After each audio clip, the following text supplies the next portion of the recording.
any of these acronyms mean something to you? RoCE, 32 gig FC, NVMe, TCP/IP. They should, because I/O matters.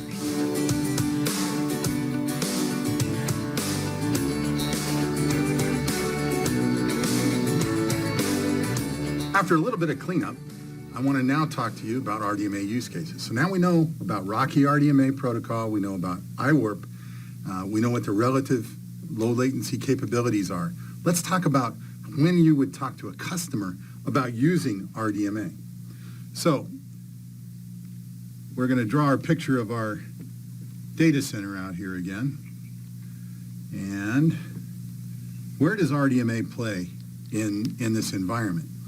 Well, let's start talking about software-defined storage or hyper-converged infrastructure, right? In the software-defined and hyper-converged infrastructure spaces, we have captive disks sitting in these servers that are all clustered together. And what we want to do is share that storage across the cluster. Well, we do that over a network. And now, let's add even newer storage into each of these servers. Imagine if these disks are all low latency NVMe storage disks.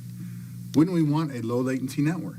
This is an ideal scenario for the east-west traffic in this environment where each of these servers are talking to each other. We want to have as low latency as we can in this network to match the low latency characteristics of those very expensive NVMe drives that are in our clustered servers, right? The way we do that is with RoCE or iWARP RDMA. So, what does this look like? That's an HCI cluster. This is hyper-converged infrastructure, right? Software-defined storage, we've got the networking, we've got the storage, and then we've got new technologies from HPE, things like Nimble DHCI, where we're actually disaggregating the storage from the hyper-converged environment. So no longer do we necessarily need the storage to be primary in the server cluster. We can now use this in our DHCI Nimble storage device, right? Or storage solution. And again, wouldn't it be advantageous if we had a low latency network connecting all these together? Of course, that's another place that RDMA would be a great use case, is in the Nimble DHCI. And that's coming down the road. It's not here today, but it's certainly something that we are working with the Nimble teams on to develop the capability to do those kind of things. But the lower latency we can have in the network, the better performance we're going to have either in our software-defined or our HCI environment. The other place where RDMA becomes very, very important is in the world of virtualization. So again, let me draw a couple servers here. And we've got virtual machines that are sitting in all these servers, right? And let's say that these guys are all connected with the network, and we want to migrate that virtual machine from that between those physical machines. Now, why do we want to do that? Typically, when we're migrating a virtual machine, it's because there's something going on in this environment that's creating what we call the noisy neighbor. We've got an application that's hogging all the bandwidth and hogging all the storage, and we want to move it to a machine that has lower utilization. So we're going to migrate a virtual machine either in Linux or in VMware, Microsoft Linux, whatever the operating system is.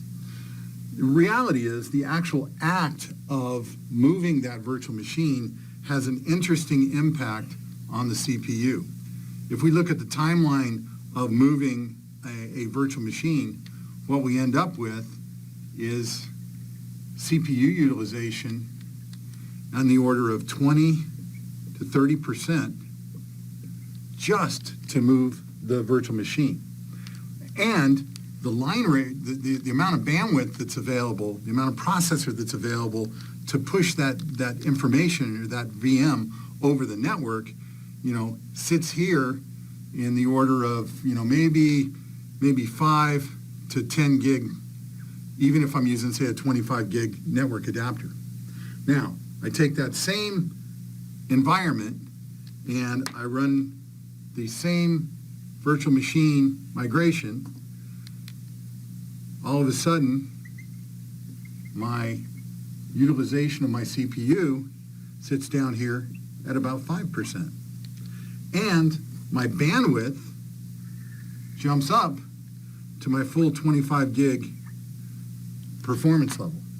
So when I implement RDMA in this environment, I reduce the workload on the CPU. Why?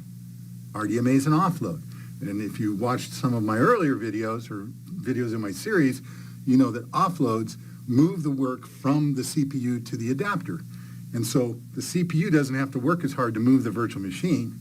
And that means there's CPU cycles to deliver the I/O performance that you want.